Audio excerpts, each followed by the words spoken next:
Hi there, I'm Adam McDermott. The history of gaming is littered with stuff that never went into production for one reason or another, and always makes me wonder, what if? This past week, something always rumoured but never seen was brought to the public. What you are looking at is the fabled Sony Nintendo PlayStation. For those of you who may not know, back in 1988, Nintendo was working with Sony to create a CD-ROM peripheral for the Super Nintendo Entertainment System, and once finished, they would be making a new console which would play both SNES CD and SNES cartridges called the PlayStation. Then in 1991 at the Computer Entertainment Expo, Sony were proudly stating they were working with Nintendo, but the very next day Nintendo stood up on stage and announced they had instead partnered with Philips for the CD-ROM venture. The reason being, in the contract between Sony and Nintendo, Sony would control the SNES CD format, something Nintendo did not like. Instead of renegotiating, they dumped Sony and went with Philips.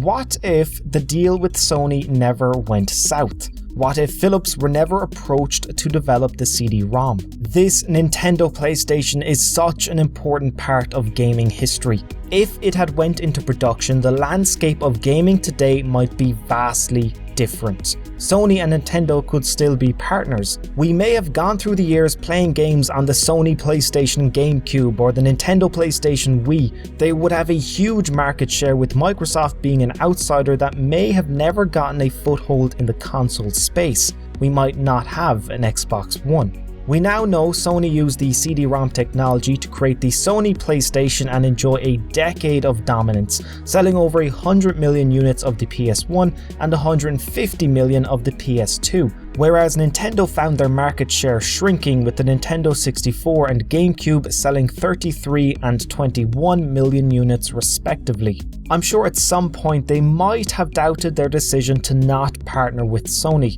Well, until the Wii became a massive hit. They also had their strong handheld sales to fall back on when the going got tough during the GameCube era. As for Philips and the SNES CD, after all the intricacies of business dealings and research, nothing came to fruition. Although Philips did use the technology to create one of the worst consoles in gaming history, the CDI, which sold a mere 1 million units in 7 years, and the entire project lost Philips nearly $1 billion. The CDI is best remembered for having hilariously bad Nintendo branded games, as Philips were contractually allowed to use Nintendo characters, but Nintendo refused to help develop any of those games. I mean, just look at this. Brilliant. Anyway, 200 PlayStation prototypes were made and ordered to be destroyed. Until recently, the vast majority of people had never seen one, but a Reddit user by the name of Analog Boy says it came into his possession because his dad used to work with a guy who once worked with Nintendo. When their company went bankrupt, his dad was ordered to throw away a box labelled junk, but this was inside, so he decided to keep it. Remarkable. An important part of gaming history labelled as junk. Some other fascinating unreleased consoles include the Taito WoW, which was developed by the arcade juggernauts responsible for Space Invaders, as well as a company called JSB who owned the Japanese satellite channel WoW. I still have no idea how to pronounce it. And the software developer ASCII. What is interesting about this hard to pronounce console is not only was it going to play near perfect ports of arcade games, but it would also let people download games through the WoW satellite channel.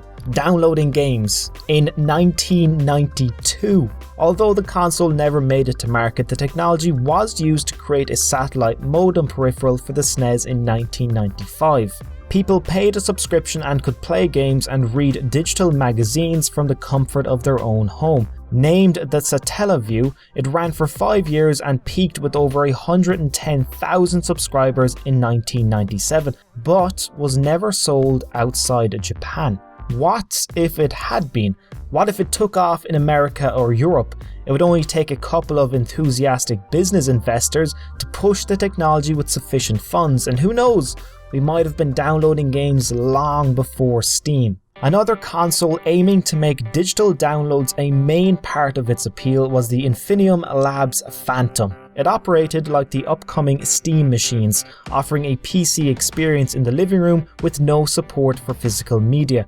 It even had customizable hardware. Their press release from 2003 is quite something in hindsight. Infinium Labs Corporation will develop and market a new game console that will outperform the Xbox, Sony PlayStation 2 and GameCube. Some of its key features include a multi-tiered subscription service that meets the needs of casual, moderate and hardcore game players, games on demand, game rentals, and state-of-the-art design and architecture. Sounds promising. Where can I buy one? Oh wait, they missed not one, not two, but 5 release dates. The company blew through $60 million and the console never went into production. If the Phantom had come out and delivered on the promises, it is doubtful we would be looking forward to Steam machines coming out later this year, considering the Phantom would have been providing a similar experience for over a decade. If the Phantom was successful, it could have swayed a lot more people into PC gaming, and perhaps poor PC ports would not be nearly as big an issue as it is today, because developers would know the Phantom sits right there beside the other consoles in people's living rooms. There are plenty more unreleased systems, but the last one I want to talk about has a strong connection to today's gaming landscape, and that's the Sega VR. It sure does look slick, doesn't it? While it was used for the Sega VR1 motion simulator arcade, the console version to accompany the Sega Genesis never made it past the prototype stage. What is remarkable about the Sega VR is how it is partly responsible for 2 other noteworthy VR devices. Nintendo released the abysmal Virtual Boy in an attempt to beat the much talked about Sega VR to market in 1995 and became an absolute failure, almost single-handedly killing the VR market. On a lighter note, the concept of a head-tracking VR headset was an influence for Oculus, who wanted to improve upon the initial idea. If the Sega VR was released, it could have taken off and undone the damage to VR by the Virtual Boy,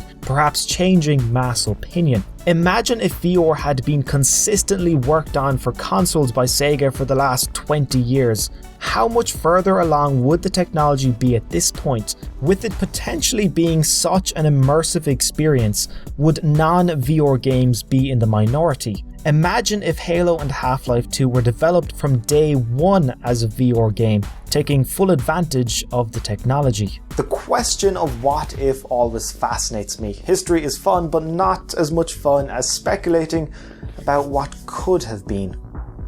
Anyway, thanks for watching, and until next time, take care.